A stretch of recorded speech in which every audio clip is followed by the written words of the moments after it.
Can niacin really kill you? New studies show that 25 milligrams of niacin can cause heart disease.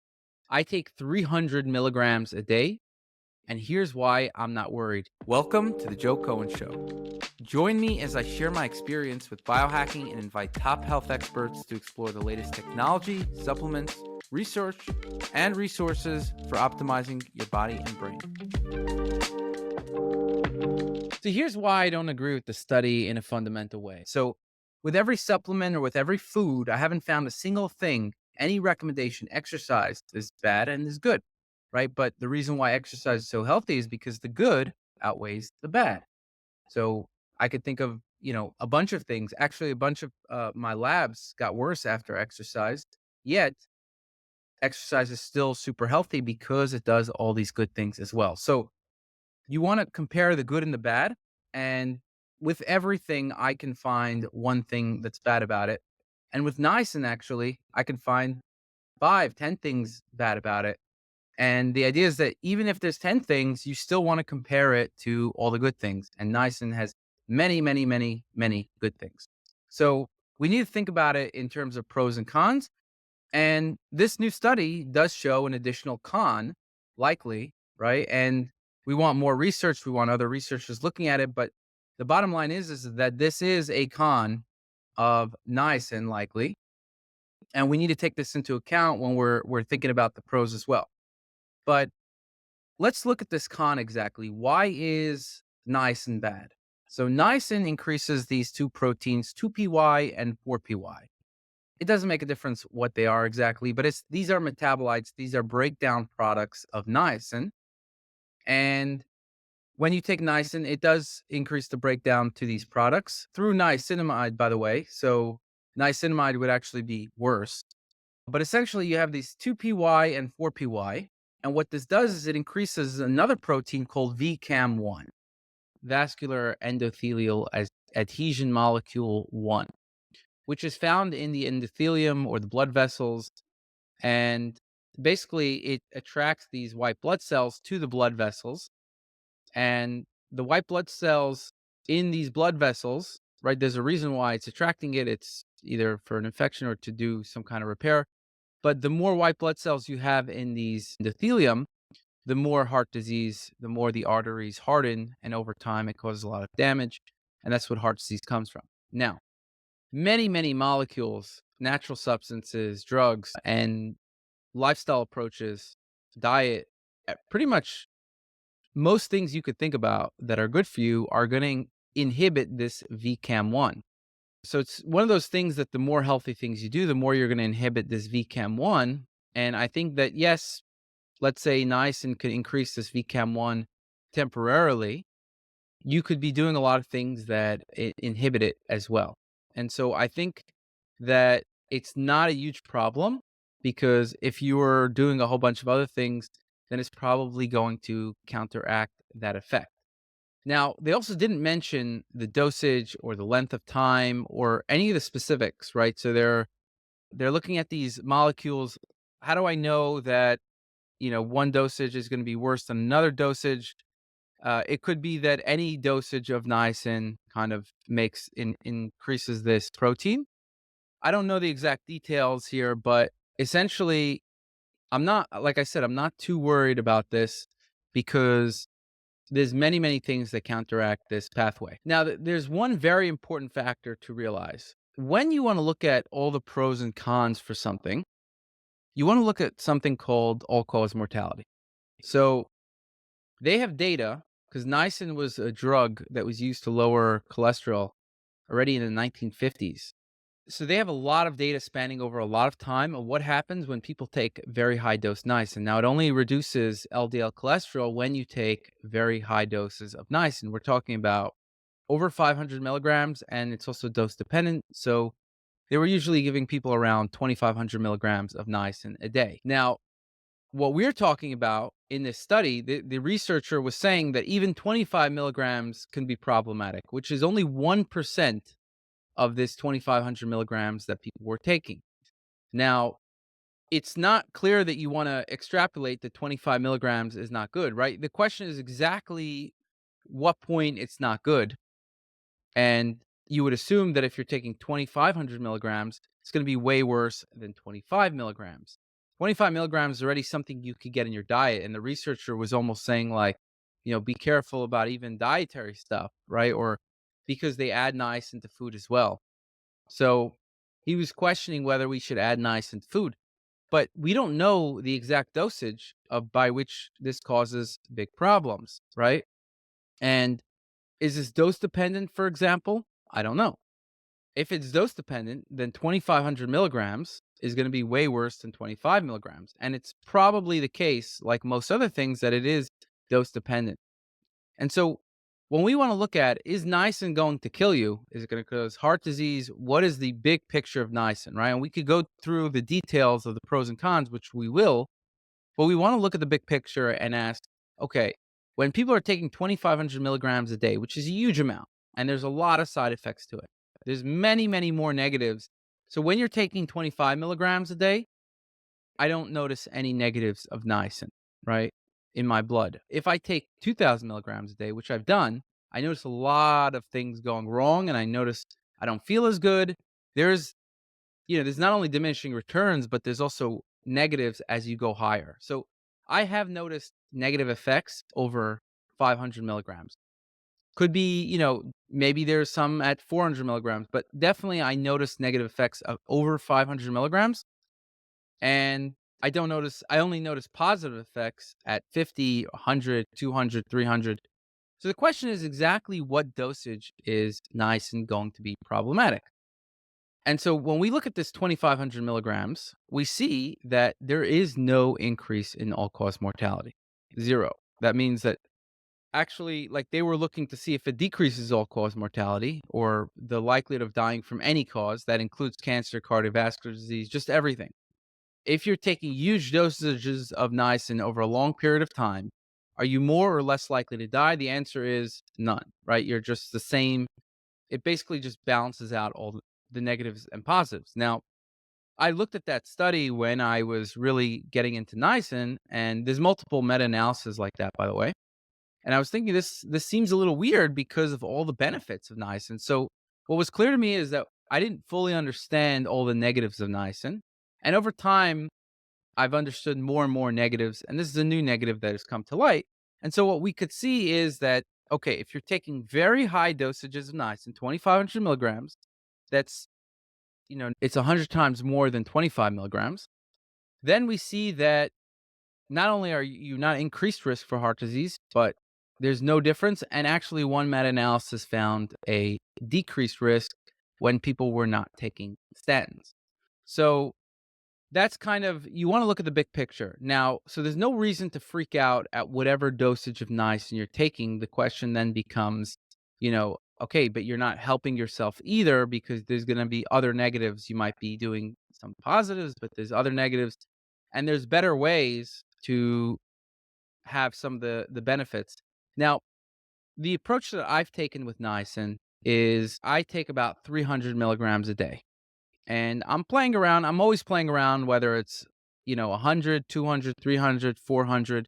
I'm still not sure exactly where I'm going to land on the subject. But right now, I could say I'm taking 300 milligrams. I always go up and down, and I try to do lab testing. But this is a long-term experiment. This is not something I'm going to figure out over one day or anything like that. So this is something that I might come back in a year and say, I'm going to take 100 milligrams of niacin a day. I feel like 100 milligrams has been a huge game changer, and I'm probably not going to go below 100 milligrams. So really the question is, do I take 200, 300, 400? That I still don't know. Right now I'm at 300. I might go down to 200, right? It's very up in the air right now. So let me go through the thinking of why at this level. So what I was looking at is, okay, if I'm taking a huge dosage, 2,500 milligrams, I'm not going to increase my risk of death, but I'm not going to decrease it either. So I'm not really accomplishing very much. At the very least, I'd want to make sure that this is helping my health span, because it's not really helping my lifespan very much. But, let's go through.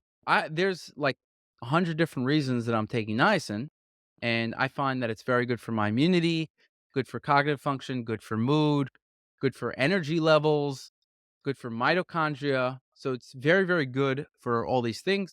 But there's diminishing returns. So after 100 milligrams a day, you start getting these diminishing returns. And then the question is, and you start getting other negatives.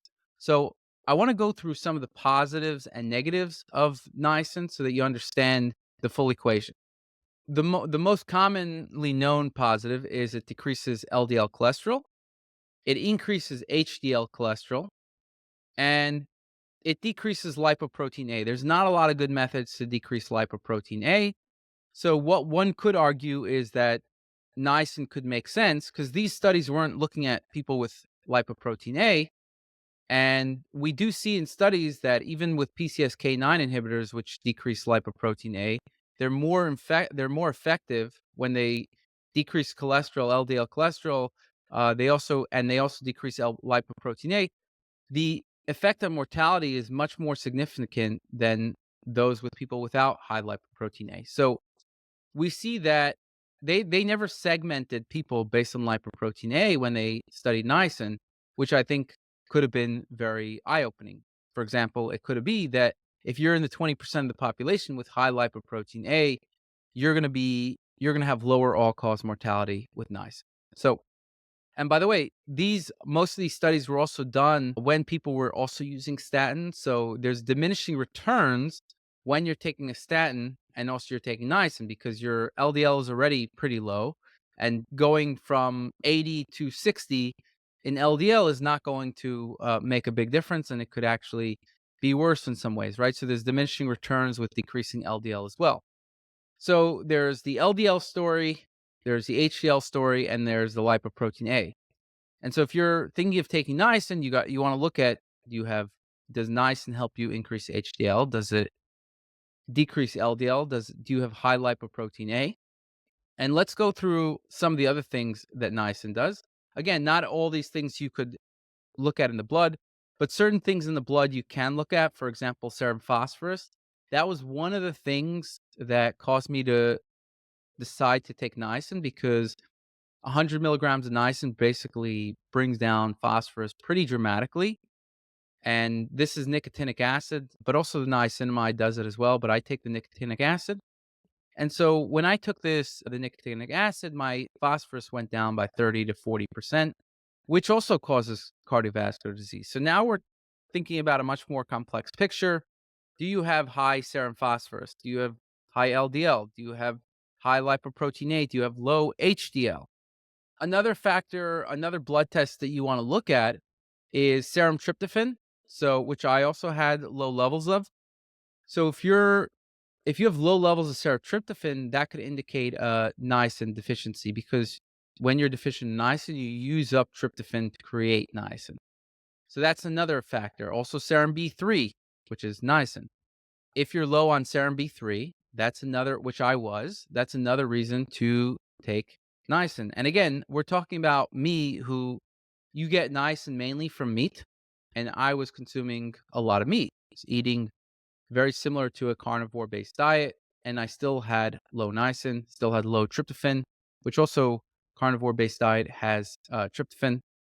And so I also did this mitochondrial test that I don't necessarily recommend to other people, but it found that my mitochondria they weren't working as well. And one of the top recommendations was niacin there. So when I looked at all of those factors, and I also had a high LDL, my HDL was good, but high LDL, high lipoprotein A.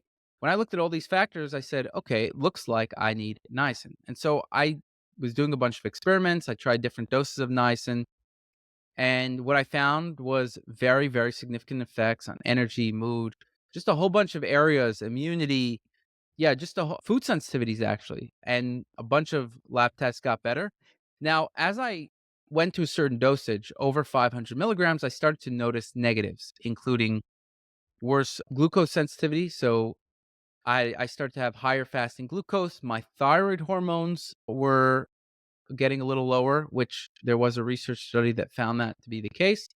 And also, my homocysteine was going up a little. Now, let's go through some of the negatives of taking niacin. And there's quite a few negatives as well. And I'll go through some of them. One is blood sugar control. So it does cause some degree of insulin resistance.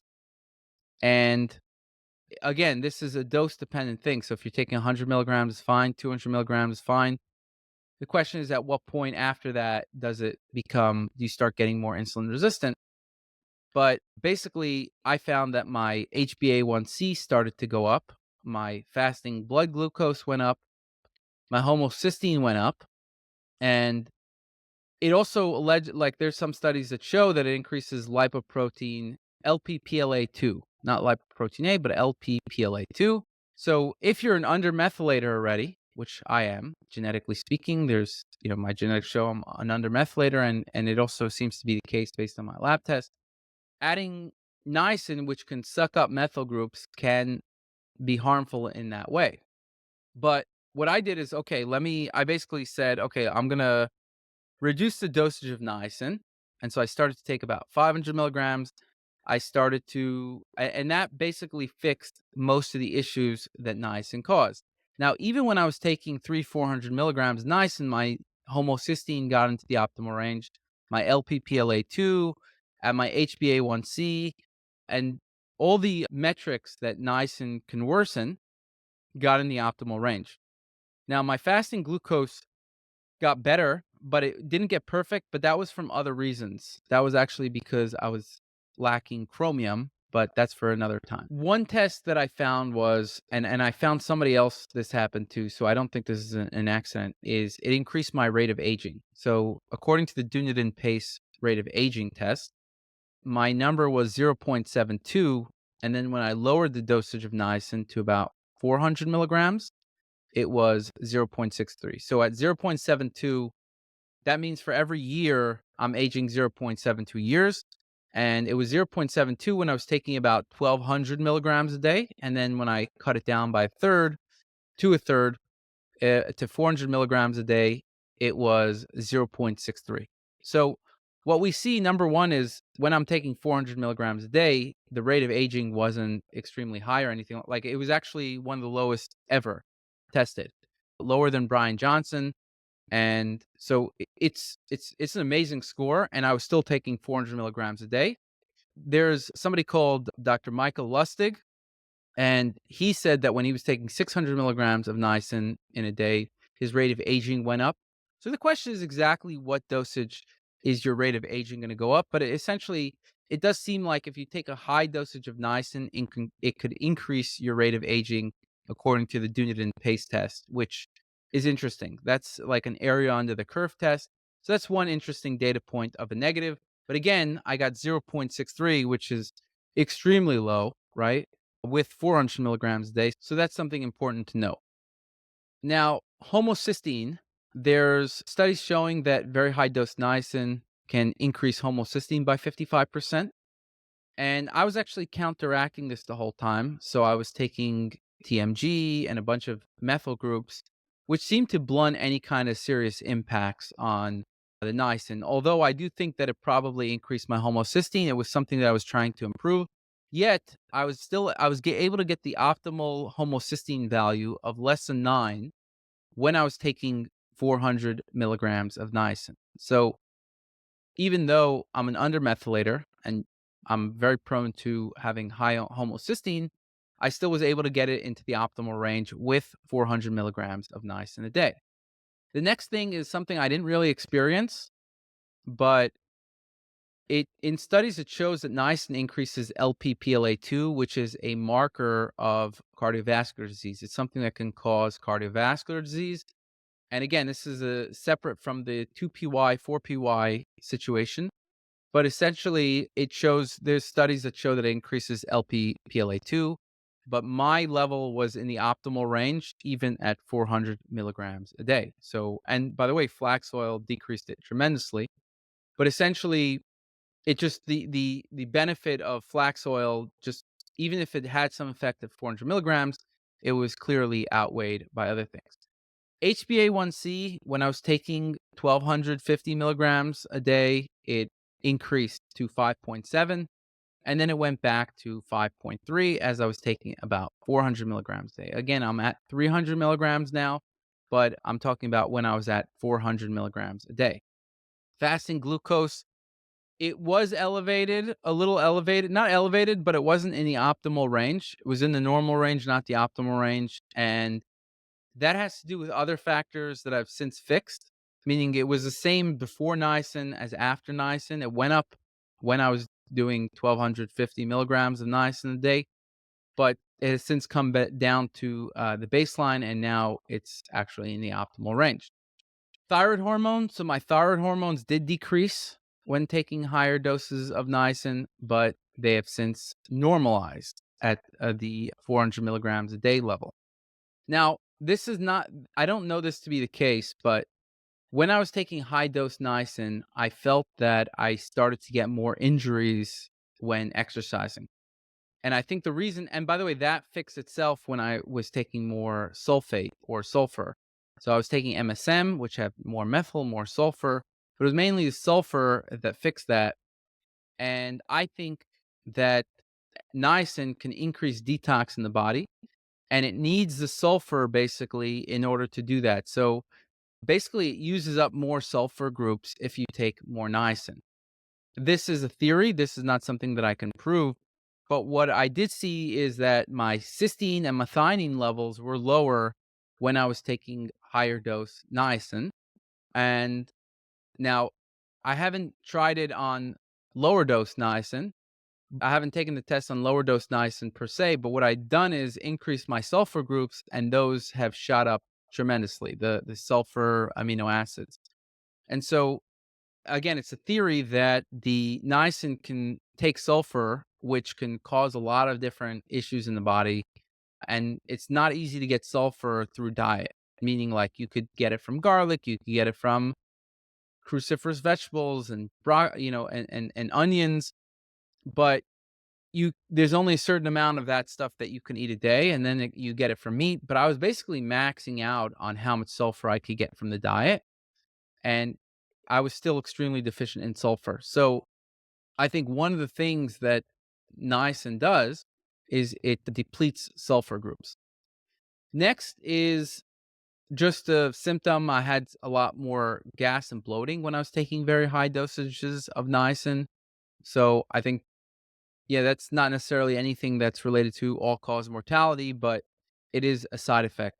But what I'm saying is that at 400 milligrams a day, all those effects went away more or less. Maybe there was some effect, but it wasn't so significant that I could really tell given the blood test. Now I'm at 300 milligrams. Maybe I'll go to 200, right? I don't know yet. But the idea is that at 300, I feel very good from niacin, and I don't get any of the side effects. And again, as long as you're taking the other things, now I think the higher you go on niacin, the more you need to do things to counteract some of the side effects. And I think now I have learned how to do that.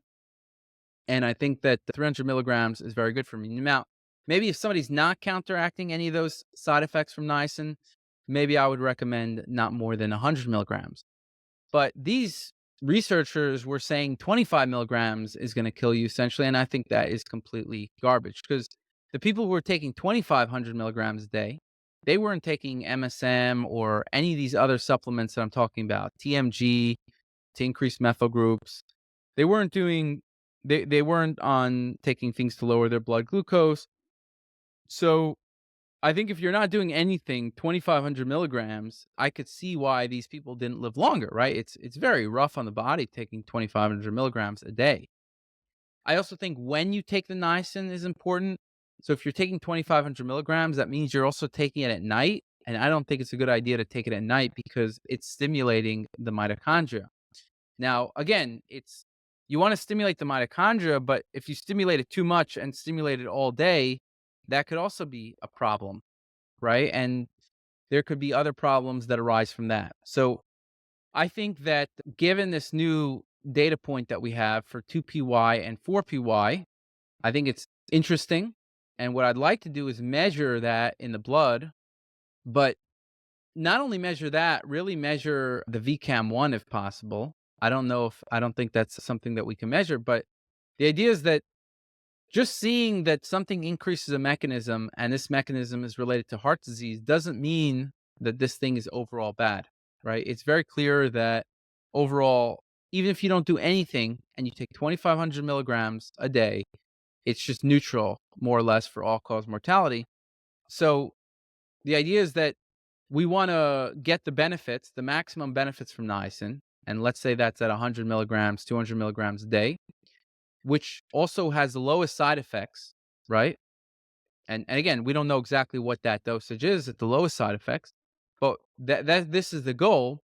And maybe if you're advanced like me, you could go a little higher and then also do a bunch of things to counteract some of those negative effects so that you kind of get the benefits of both worlds. That's my approach. And this approach is something that, it's really thinking about things in a multidimensional way rather than, okay, this thing does this, this is bad for cardiovascular disease, therefore niacin is going to kill you. Like, people are just freaking out about niacin. Hey, what do you think of this, Joe? Because they see me talking about niacin. And I'm just like, yeah, I'll do a podcast on it basically because you need to explain all these things. I can't just, explain it in 2 seconds. So the conclusion is that for me, I'm taking 300 milligrams a day now, and I'm playing around with it, seeing if I take less, if I take more, what happens. I'm going less. So I think 100 milligrams is perfectly healthy and good for most people. For me, I'm trying to take 300 and see if I could counteract all the negative effects, which so far I am. And I think for most people, they don't need to worry about freaking out about it. If you're taking 100 milligrams, it's perfectly good. There's many benefits. Maybe there's some negatives, but that's how the world works. You got to look at things in a multidimensional way, not just in one way. And I recommend taking it in the morning, not at night, taking it with a meal, with a high protein meal, because that will take the phosphorus and then increase NAD with that phosphorus. Okay, hope you like this. 67% of listeners aren't subscribed to the show, so please don't forget to show your support by hitting the subscribe button now. You'll not only be supporting the show, but also investing in yourself and your health journey, all while helping to keep us ad-free.